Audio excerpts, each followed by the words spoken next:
The most dangerous wounds are the ones we cannot see. If someone is struck, bones may break, skin may bruise. The evidence is undeniable. A doctor can press an X-ray against a light and point to the fracture. But what happens when the weapon is not a fist or a knife or even a word spoken loudly enough to echo?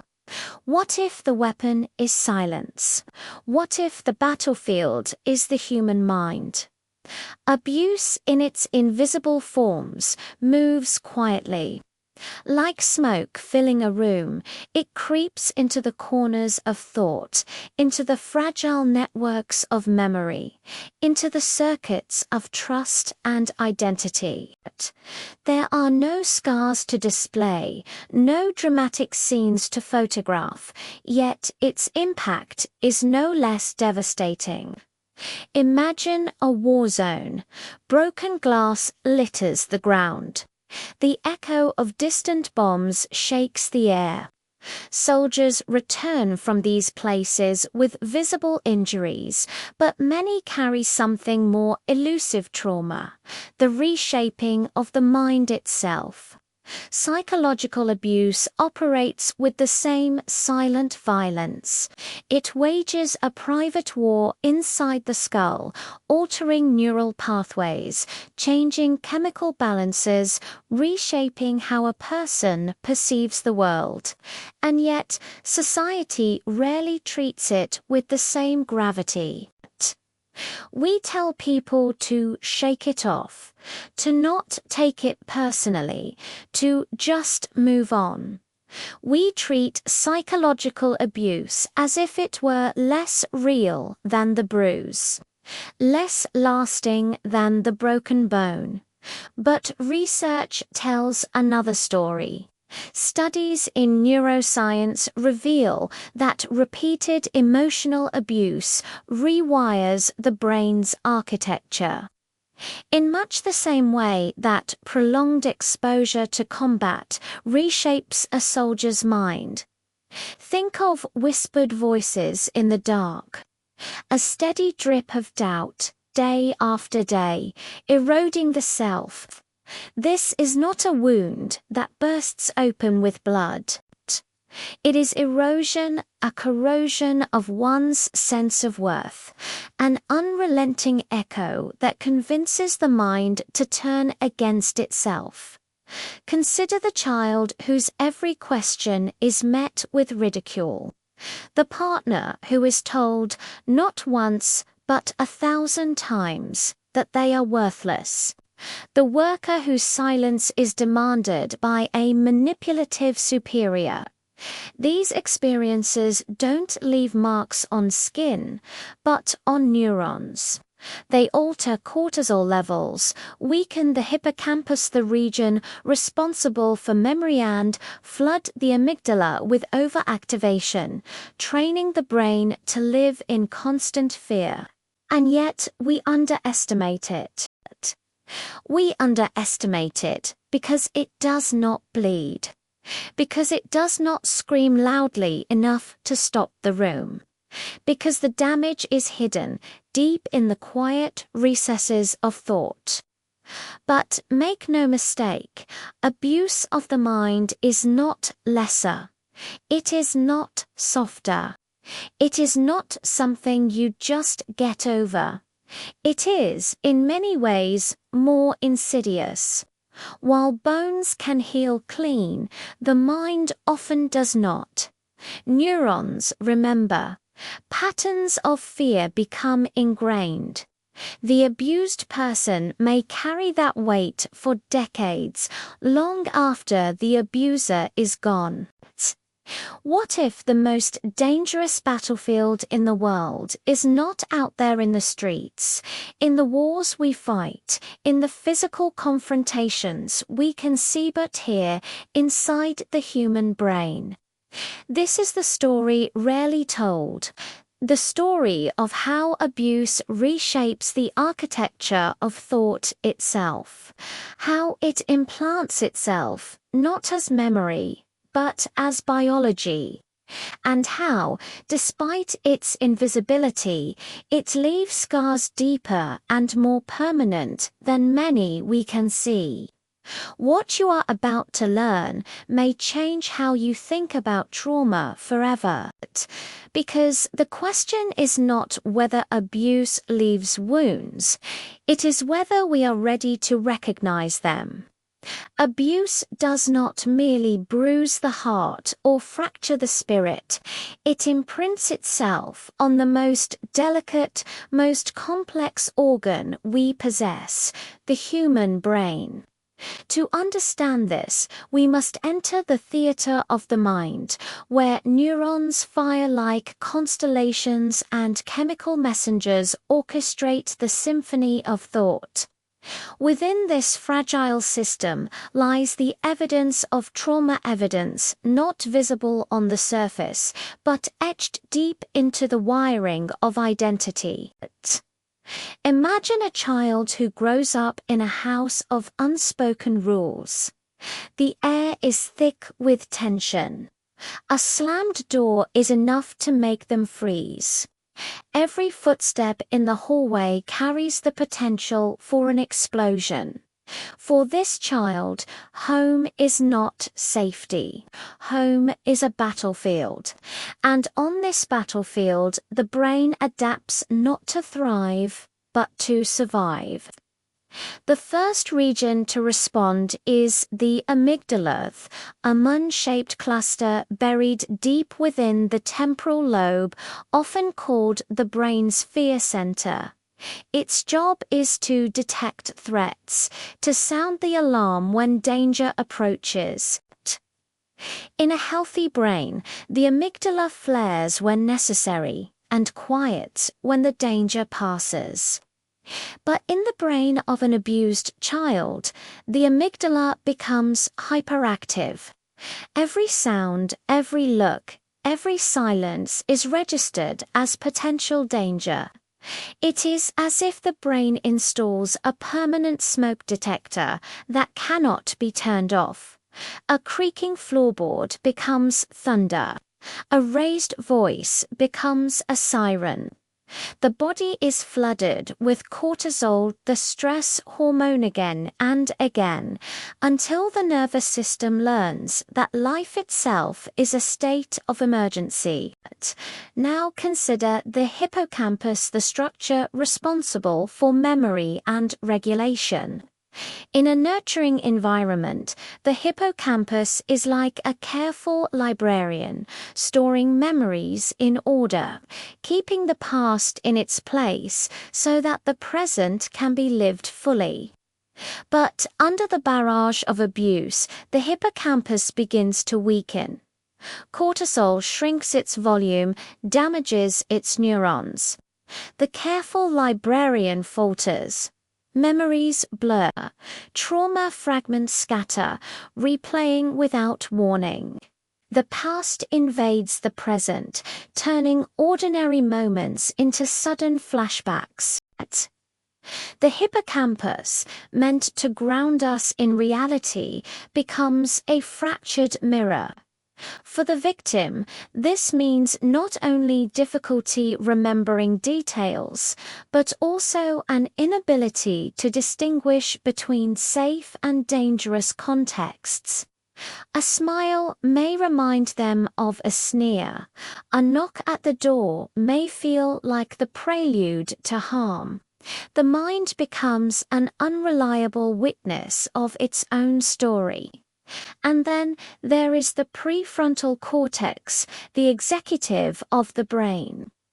This region governs decision-making, self-control, and emotional regulation. It is the part that whispers, "You are safe. Think before you act. You have choices." But in the developing brain of a child under chronic stress, the prefrontal cortex does not grow as it should. Its connections are underdeveloped, its authority weakened. The result, impulsivity, difficulty calming down, a lifelong struggle to regulate emotions. For an adult who endured childhood abuse, this can manifest as explosive anger, deep anxiety, or an inability to trust their own judgment. Not because they are weak, but because their brain was wired in survival mode from the beginning. And here lies the paradox. The brain is not failing. It is adapting. These changes are not random, they are protective. The hyperactive amygdala sharpens vigilance, ensuring danger is detected early. The weakened hippocampus suppresses painful memories, preventing overwhelming floods of detail. The underdeveloped prefrontal cortex keeps the body ready for fight or flight at a moment's notice. The brain, in other words, is trying to save the victim, but in doing so, it traps them in a permanent state of war. Survival becomes the default mode of living. Imagine driving a car with the accelerator pressed down, the brakes malfunctioning, and the rearview mirror cracked. That is the abused brain navigating the world, constantly alert, constantly anxious, constantly doubting itself. Science confirms what survivors have always known. Abuse leaves fingerprints on the brain. MRI scans show reduced hippocampal volume in individuals with a history of prolonged trauma. Studies reveal amygdalas firing more intensely in response to neutral faces, perceiving threat where none exists. Neurochemical analysis shows cortisol pathways burned deep into the circuitry, reshaping the immune system, even altering gene expression. This is not metaphor, it is biology. Abuse does not just hurt feelings, it reprograms the mind at the cellular level, and yet we continue to underestimate it. We tell the adult survivor to just let it go. We question why the anxious child can't calm down. We dismiss their struggles as weakness, when in truth, these are the echoes of adaptation. Their brain, sculpted by years of tension, is living proof of the environments they endured. Picture again the child in the battlefield. A knock at the door, heart races. A shadow in the hallway, breath catches. A parent's silent starer. Over time, those neuropathways strengthen like grooves carved into stone. The child grows, but the brain remains marked. Decades later, as an adult, a slammed door in an office or the tone of a partner's voice may ignite the same firestorm of cortisol that once surged in childhood. The past is never entirely past. It is embedded in the brain's circuitry, waiting to be triggered. And this is what makes abuse so devastating. Unlike the cut on the skin that heals clean, the wound inside the mind shapes the self. It creates a lens through which the world is seen, a lens tinted with fear, mistrust, and vigilance. But here is the deeper truth. The brain is plastic. Just as abuse can shape it, so too can healing. Neural pathways can be rewired. Safety, therapy, connection, these can give the hippocampus a chance to grow, the prefrontal cortex a chance to strengthen, the amygdala a chance to quiet. The story is not set in stone, but the scars are real, and the first step is recognition. Abuse leaves marks that no X-ray can capture, but every neuron remembers. It is not just an emotional injury. It is not just in someone's head. It is, quite literally, carved into the brain itself. Abuse is not only about violence. At its core, abuse is about power. The raised fist or the cruel insult are merely tools means to an end. The end is control. And control requires more than force. It requires strategy, subtlety, a kind of psychological warfare designed to break not the body, but the will.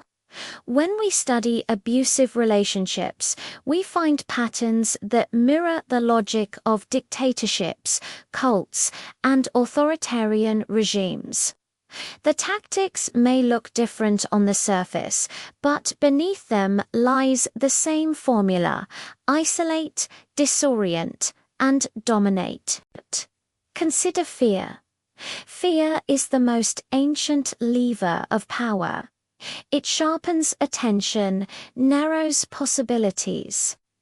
An abuser knows this instinctively by creating a climate of unpredictability where a smile today may turn into rage. Tomorrow, they ensure their victim is never at ease. The victim becomes hyper-focused, scanning for danger, adjusting behavior to avoid the next eruption. Fear replaces freedom. But fear alone is not enough. If someone knows they are oppressed, they may one day resist, which is why abusers turn to shame. Shame corrodes identity from within.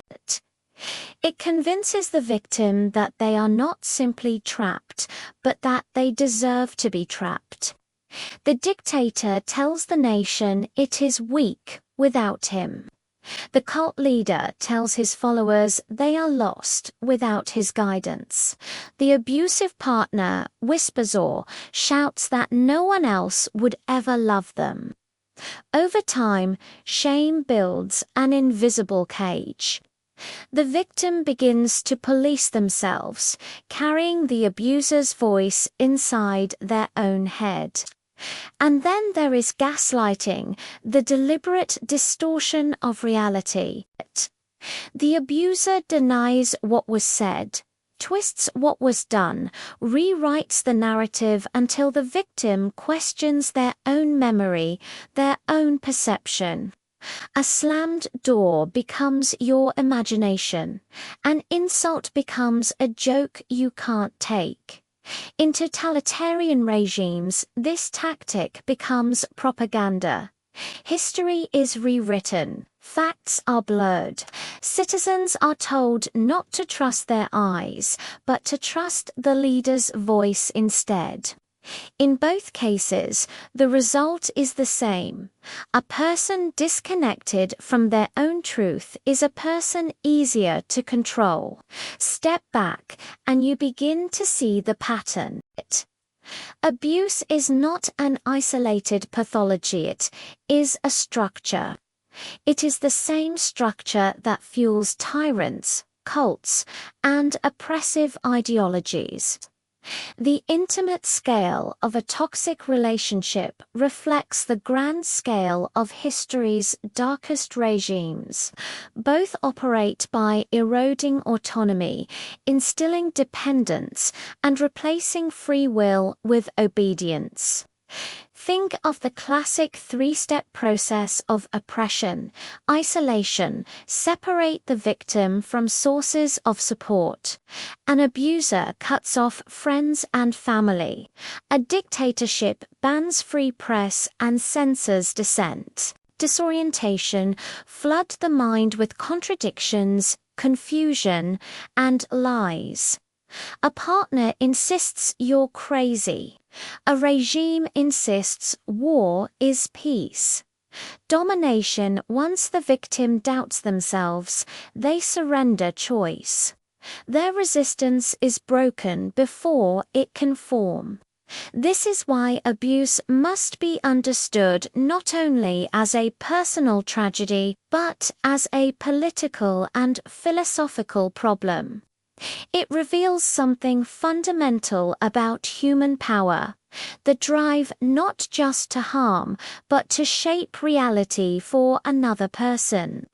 And so, when we hear a survivor say, "I lost myself," we must listen closely. That loss is not metaphor. It is the deliberate goal of abuse. To make someone doubt their own mind until their identity bends to another's will. History is filled with examples. Stalin's purges thrived on fear and silence. Cult leaders from Jim Jones to Charles Manson maintained loyalty through isolation and gaslighting. Even in modern propaganda systems, the manipulation of truth serves the same purpose: disorient, control, and suppress resistance. To study abuse, then, is to study the human condition under power. It is to confront the uncomfortable truth that the psychology of the abuser and the psychology of the dictator are not separate, they are reflections of the same dark instinct. This broadens the conversation. Abuse is not only a private matter hidden behind closed doors. It is a microcosm of the dynamics that have shaped nations and civilizations. To recognize it is to recognize the architecture of domination wherever it appears, whether in a home, a relationship, or a government. And perhaps this is why acknowledging abuse is so difficult. To admit its logic is to admit how fragile our autonomy can be, how easily fear, shame, and lies can bend perception, and how deeply the hunger for control runs in the human story. Childhood is supposed to be the safest chapter of life, a place where love is constant, where mistakes are forgiven, where a young mind can grow in the light of trust. But for many, childhood is not sanctuary. It is the first battlefield, and the wounds carried from that battlefield rarely heal without leaving deep scars. Imagine a child shrinking beneath the weight of a parent's rage. The room feels enormous, the adult's voice thunderous. Each word lands like a blow. You're worthless. You'll never be enough. Or imagine the other extreme, the cold silence. A mother or father who withholds affection, who treats love as something to be earned, but never granted. For the developing brain, these moments are not fleeting, they are foundations. They teach the child who they are and what the world is. Early trauma cuts the deepest because the child's brain is still under construction. Neurons are wiring, connections are forming. The mind is sculpted not only by genetics, but by experience. In nurturing environments, this plasticity allows children to develop resilience, creativity, and secure bonds. But in abusive environments, the same plasticity means the brain molds itself around fear. A child who learns that affection is conditional will grow into an adult who doubts the sincerity of love. A child who learns that emotions invite punishment will grow into an adult who hides their feelings even from themselves. A child who learns that validation must be fought for, bargained for, or begged for may spend a lifetime chasing approval in destructive ways. Attachment theory gives us language for this. Children raised in warmth and safety develop secure attachment, a belief that love is trustworthy and that they are worthy of care. But those who endure abuse often develop insecure attachment styles, anxious, avoidant, or disorganized. The anxious child grows into the adult who clings desperately to relationships, fearing abandonment at every turn.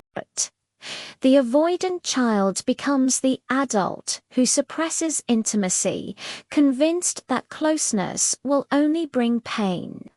The disorganized child learns a tragic paradox that the very person they run to for safety is the same person they fear.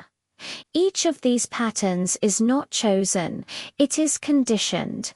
It is the survival logic of a young brain trying to make sense of an unsafe world. Developmental psychology reveals the cost of this conditioning.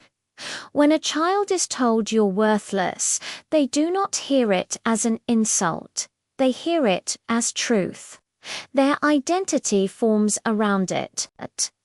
Self-perception becomes a script written not by the child, but by the abuser, and many adults decades later are still living out those scripts of self-doubt, self-sabotage, and quiet despair.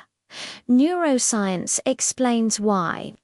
Chronic childhood abuse floods the developing brain with stress hormones like cortisol. As we saw earlier, this overstimulates the amygdala, shrinks the hippocampus, and weakens the prefrontal cortex. But in children, the effect is even more severe because their brains are still wiring. Trauma doesn't just leave scars, shapes the blueprint. It is as if the architecture of the house is altered while it's being built. Every room, every hallway, every window is touched by that distortion. This is why many survivors of childhood abuse carry lifelong struggles, difficulty trusting, difficulty regulating emotions, difficulty believing they deserve love. These are not moral failings. They are the echoes of neural pathways forged in fear, and the tragedy is often invisible. The child who was silenced learns to silence themselves as adults. They may excel in school, in work, in public life, yet inside carry a quiet voice, repeating, "You are not enough." Abuse teaches children to internalize the abuser's perspective, until self-perception itself becomes distorted. But perhaps the cruelest effect of childhood abuse is how it can twist the search for love.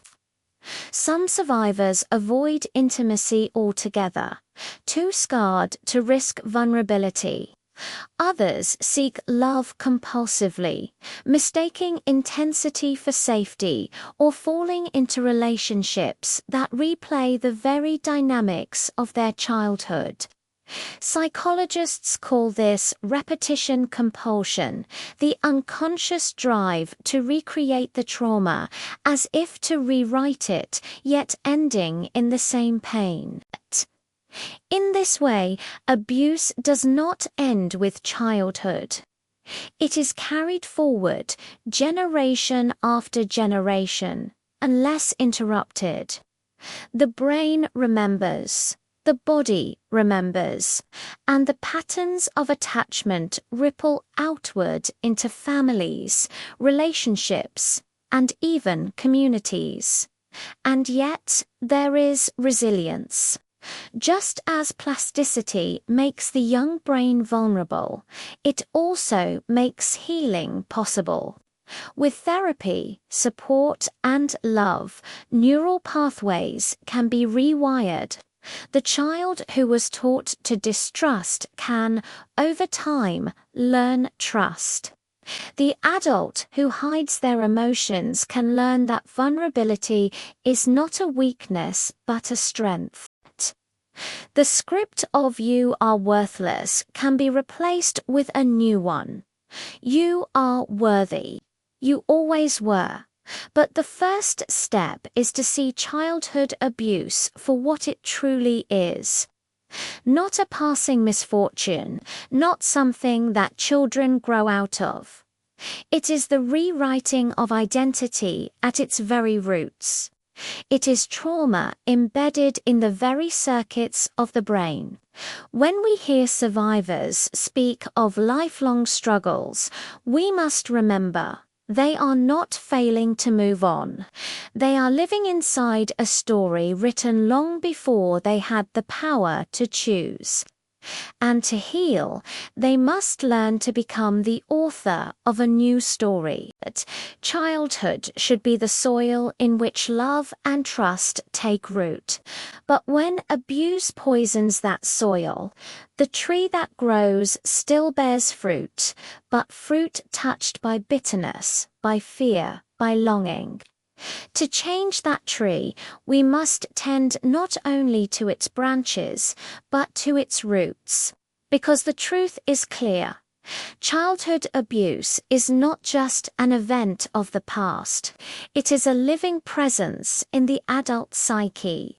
And until it is named, faced, and rewritten, it continues to shape lives in silence.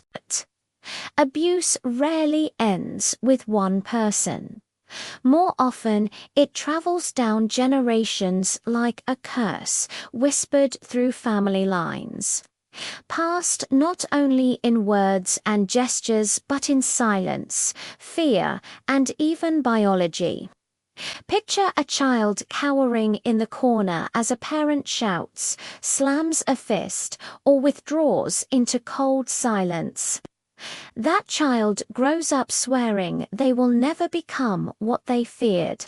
Yet, years later, in moments of stress, their own voice rises in the same tone, their own hand gestures with the same sharpness, their own silence chills with the same cold. The cycle repeats. The victim becomes the mirror of their abuser, not out of desire, but because those patterns were etched into their nervous system long before they had a choice. This is the tragedy of repetition. Abuse does not only wound, it teaches, it sets scripts for how love looks, how conflict unfolds, how children are raised. Unless interrupted, those scripts are replayed generation after generation, as if the trauma itself has momentum. Psychologists call this intergenerational transmission of trauma. It is not folklore. It is measurable. Studies show that parents who endured abuse often struggle with emotional regulation, with trust, with attachment. Without intervention, these struggles bleed into parenting styles. The child grows up not only hearing the echoes of past abuse, but feeling them in the everyday rhythms of family life. But the cycle does not stop at behavior. It goes deeper into biology itself. Emerging research in epigenetics reveals that trauma can alter gene expression. Stress, fear, and chronic abuse can switch certain genes on or off, changing how the body and brain respond to stress in the next generation. These changes do not rewrite DNA, but they rewrite how DNA is read. And astonishingly, these epigenetic marks can be passed down. Consider studies of Holocaust survivors whose children and even grandchildren show higher cortisol sensitivity, heightened stress responses, and increased vulnerability to anxiety and depression. Trauma, in other words, leaves fingerprints not just on one life, but on descendants who never lived through the original wound. It is as if abuse writes a history inside the body itself, living archive of fear. The pain of one generation becomes the inheritance of the next. And this inheritance is not always obvious. It can show up in the child who grows up with unexplained anxiety, the teenager who distrusts intimacy, the adult who cannot name the weight they carry but feels it all the same. They are living in the shadow of trauma that began long before they were born. This realization reframes abuse. It is not merely a personal scar, it is a historical force. It shapes families, communities, and entire cultures. A single moment of cruelty, left unhealed, can ripple outward for decades, even centuries. But here, too, lies a possibility. If trauma can be transmitted, so can healing. Just as abuse teaches children scripts of fear, love and safety can teach new scripts of trust. Neuroplasticity means the brain can be rewired, and epigenetics suggests that positive change may also leave its mark. To interrupt the cycle is to alter not only one's own life, but potentially the lives of generations to come. The child who becomes aware of the curse does not have to repeat it. The parent who chooses gentleness where they once received rage begins a new story. And in that act, the inheritance shifts from one of pain to one of possibility. But to reach that point, we must first face the truth. Abuse is not an isolated event. It is a chain. A chain that binds the past to the present, and if left unbroken, the present to the future. To understand abuse is to see this chain clearly and to realize that every act of cruelty is never just about one person. It is about history itself. Abuse is not confined to the walls of a home, but the same patterns that define an abusive parent, partner, or relationship can stretch outward into workplaces, institutions, even entire nations. What begins as domination in private becomes domination in public. And what scars individuals can also scar civilizations. To see this, we must look closely at the structure of abuse. Abuse thrives wherever questioning is punished, wherever power isolates, disorients, and demands obedience. In a family, this may look like a child silenced by fear. On a larger scale, it looks like citizens silenced by propaganda, workers silenced by bosses, or entire populations silenced by authoritarian regimes. Consider a cult. The cult leader promises salvation but delivers control. Members are cut off from outside relationships. Their doubts are turned against them. Reality itself is rewritten through chants, rituals, and carefully constructed lies.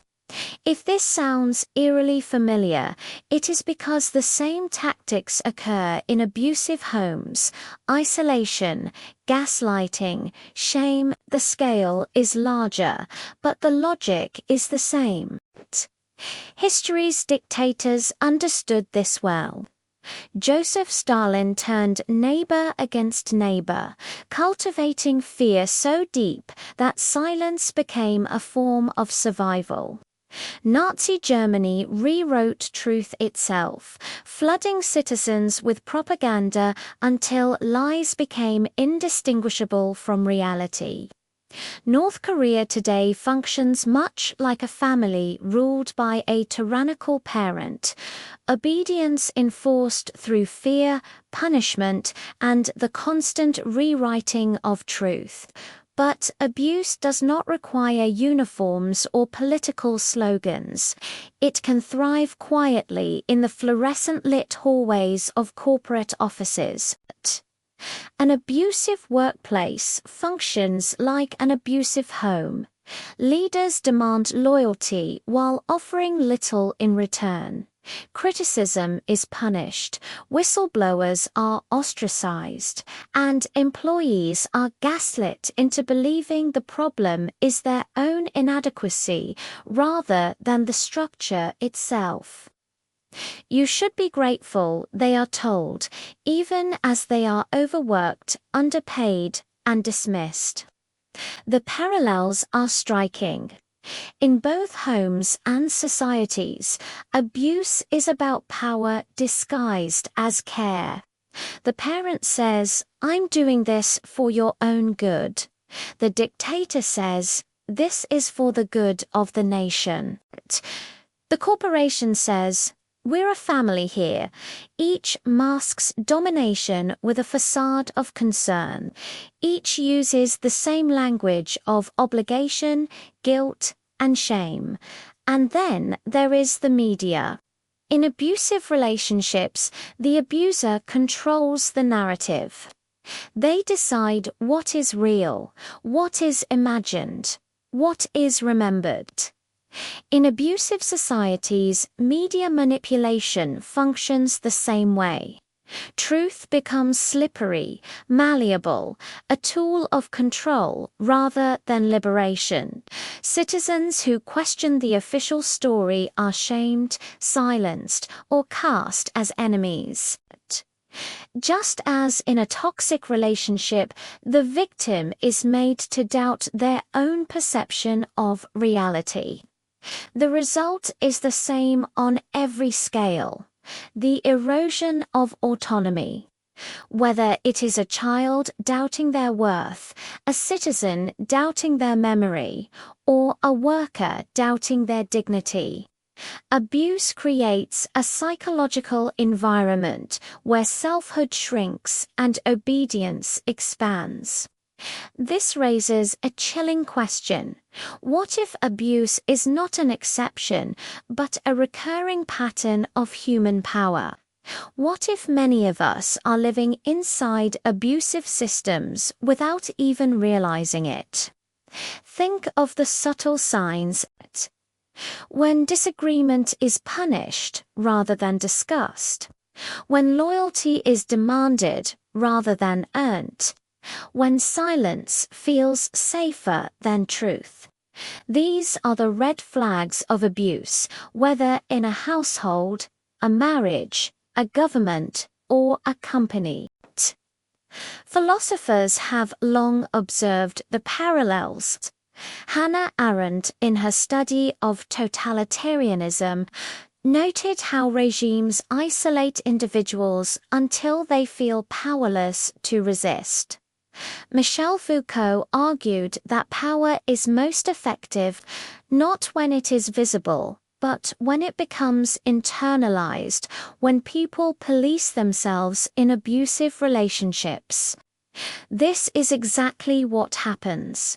The victim carries the abuser's voice in their own head. In abusive societies, citizens carry the state's ideology in their own thoughts. The domination becomes invisible, precisely because it becomes normal. And this is perhaps the most unsettling realization. Abuse does not always feel like abuse. It feels like tradition, like culture, like order. It feels like the way things are, just as a child growing up in an abusive home may not realize anything is wrong until much later. Entire populations may live within abusive systems for generations, mistaking control for care, submission for loyalty, silence for peace. But the cracks are always there. Survivors of personal abuse often describe moments of clarity, a sudden recognition that what they endured was not normal, not love, not care. Societies, too, experience these moments when propaganda fails, when corruption is exposed, when voices rise in dissent. The illusion shatters. The system reveals itself for what it is, not protection, but domination. This is why studying abuse on the personal level is so powerful.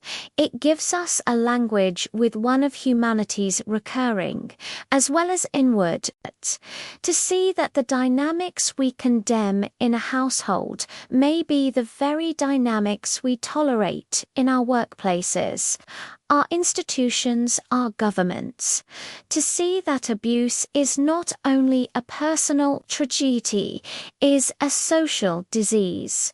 Perhaps the most dangerous abuse of all is the one we do not name, the family that insists it is normal, the workplace that insists it is just business, the regime that insists it is for our safety. Each uses the same strategy to disguise domination as care, to mask power as love, to break free, whether as individuals or as societies, begins with recognition. To say aloud, this is not love, this is not safety, this is not care, it is control. Despite the devastation abuse leaves in its wake, the human brain is not passive. It does what it has always done best. It adapts in the face of overwhelming pain. Children develop strategies to endure. These strategies are not chosen consciously. They emerge like instincts, born from the brain's desperate will to survive. Psychologists call them coping mechanisms. To outsiders, they may look strange or dysfunctional, but to the child, they are lifelines. They are the difference between drowning in terror and finding a way to breathe. One of the most common is dissociation. Imagine a child cowering in a room while a parent screams, insults, or lashes out. The child cannot fight, they cannot flee. The only escape is inward, and so the mind detaches. It drifts into daydreams, numbness, or an out-of-body haze. To the child, the pain is happening to someone else. Dissociation is the brain's emergency exciton ingenious way of saying, if I cannot escape the situation, I will escape myself. But dissociation leaves scars. As adults, survivors may find themselves spacing out in conversations, losing track of time, or feeling disconnected from their own emotions. What once saved them now isolates them, keeping intimacy at arm's length. Another adaptation is hyperawareness. In abusive homes, danger is unpredictable. A slammed door, a raised voice, even the subtle tightening of a jaw can signal the storm about to come. Children learn to scan for threats with uncanny precision. They notice every shift in tone, every flicker of mood. Their nervous system becomes a finely tuned alarm. Always on guard as survival, it works. Hyperawareness helps them anticipate explosions, avoid punishments, stay one step ahead. But adulthood is not a battlefield, or at least it shouldn't be. The hyperaware child grows into an anxious adult, constantly scanning for criticism, rejection, or betrayal. Even in safe relationships, their body remains braced for an attack that never comes. Then there is people-pleasing. Some children learn that the best way to avoid pain is to become what the abuser wants. They smile when they feel like crying. They obey instantly. They swallow their opinions. They learn to read others' needs so well that they forget their own. To please is to survive. This strategy is deeply human. It is the instinct to appease the powerful, to reduce conflict by sacrificing oneself. But as adults, people-pleasers often lose their sense of identity. They shapeshift into whatever others demand, unable to say no, terrified of rejection. What was once survival becomes self-erasure. Finally, there is emotional numbing. When feelings are punished, children learn to shut them down. Crying is mocked. Anger is forbidden. Joy is ignored. Over time, the emotional spectrum flattens. Numbness becomes armor, but numbness is costly. Adults who rely on it may find themselves detached not only from pain, but also from love, excitement, and purpose. Life becomes muted, as though viewed through frosted glass. They are alive, but not fully living. These coping mechanisms, dissociation, hyperawareness, people-pleasing, numbing, are not flaws. They are evidence of the brain's brilliance, the creativity of survival. Each one represents a child's desperate ingenuity, finding a way to endure the unbearable. And yet, they come with a tragic irony. What saves the child can sabotage the adult. Dissociation prevents connection. Hyperawareness breeds anxiety. People-pleasing erases identity. Numbing silences joy. The strategies do not disappear when the abuse ends. They remain coded into the nervous system, shaping personality long after the threat is gone. This is why many survivors feel trapped in patterns they cannot explain. They may wonder, why can't I relax? Why do I feel invisible? Why do I keep losing myself in relationships? The answer is not weakness. It is history. It is survival written into the wiring of the brain. To understand this is to shift perspective. Instead of asking, "What's wrong with me?"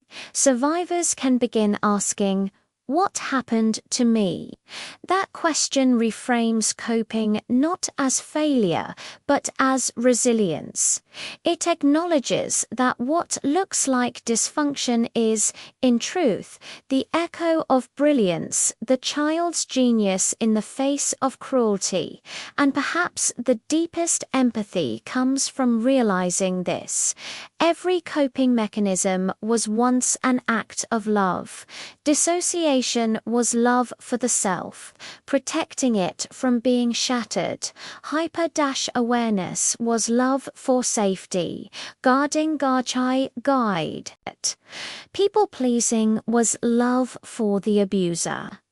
A hope, however futile, that kindness might soften rage. Numbing was love for the heart, shielding it from breaking too soon. The tragedy is not that these children found ways to survive. The tragedy is that they had to. Abuse changes the brain. That is undeniable. But change is not the same as permanence. The same neuroplasticity that allowed trauma to carve wounds also allows healing to carve new pathways. The brain, though scarred, is not doomed. It remembers pain, yes, but it can also learn safety, joy, and love again. For many survivors, this truth feels almost impossible to believe. Years of fear convince them that nothing can shift, but research proves otherwise. The brain is dynamic. Connections can be rewired. Neurons can fire in new patterns. Entire networks of thought and feeling can be reshaped. Healing is not a fantasy. It is biology. How does this happen? Through therapy, survivors learn to name what was once unspeakable. Words replace silence. Patterns are made visible. Shame so long carried like a secret weight is brought into the open light. Trauma that once seemed like an unchangeable identity becomes, instead, a story that can be examined, understood, and rewritten. Through healthy relationships, the nervous system discovers what it never knew before: safety, gentle partners, supportive friends, empathetic communities. They provide a new language of connection. Slowly, the hyper-alert body learns that not every sound signals danger, not every touch hides violence, not every silence precedes rage. Trust, once shattered, begins to regrow. Through mindfulness, survivors reclaim the present. Abuse teaches the mind to live in either the terror of the past or the anticipation of future. Harm, mindfulness brings the focus back to now, breathing, sensation, the simple act of being alive. Each mindful moment is a reminder: I am here, I am safe, I am more than what was done to me. ND, through conscious reprogramming, survivors begin to replace inherited scripts with chosen ones. The people-pleaser practices saying no, the dissociator practices staying present. The numb heart practices feeling joy, even in small doses. None of these changes happen overnight, but each act is like carving a new path in the forest of the brain, one step at a time, until the old roads of fear grow over and new roads of freedom emerge. Still, healing is not easy. To confront abuse is to confront shadows, the rage, the grief, the betrayal. It requires courage not only to remember, but to feel.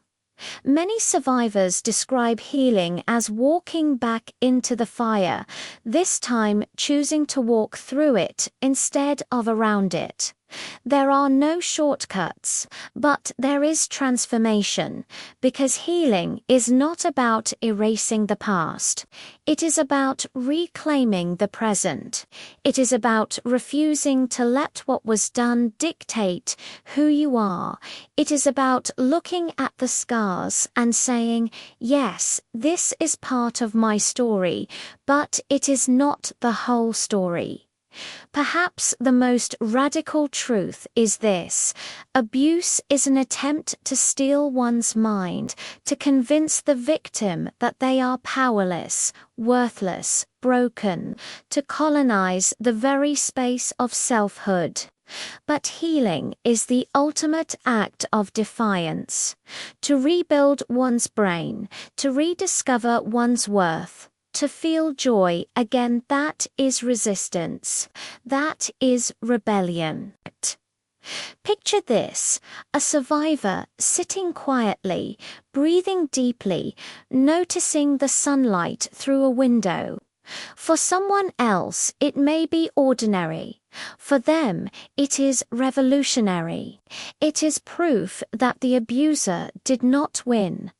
The mind was wounded, but it was never conquered, and so we end here.